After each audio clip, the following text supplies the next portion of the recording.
They're 289 horsepower. The reason that they were very, very successful in 1964 is that we had not yet had a full contract with Ford, and we were responsible for doing our own engines at Shelby American. So we had 3 chief engine guys that did engines, and each one of them built their own engines with their own cam design and their own little secret stuff that they built.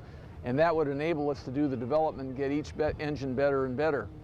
In 1965, when it came in, Jack Passano, who was head of Ford Racing, decreed that all the engines would have Ford parts in them, and they had to have all Ford parts in them.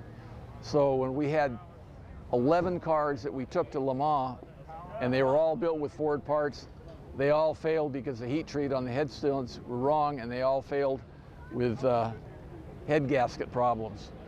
Of course, at that time it was attributed to clutch problems or electrical problems or whatever, but that was really the truth, that the head studs were soft, and because they'd all built with the single number of head studs, that they all failed. This car was, totally designed on paper, and we had really no experience. There was no wind tunnel or anything on it. And one of the first things I had to design on the car, which is the longest lead, was I had to design the windscreen. And the rest of the car hadn't been designed at that point.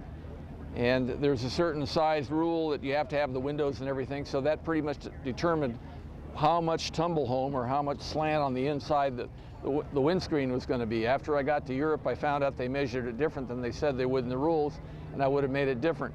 But what happened is that the air rushing off the side of here, before we put these little fences in here, would come off, and it would come out so far on the side here that none of the air would go into the scoops in the back for the brakes.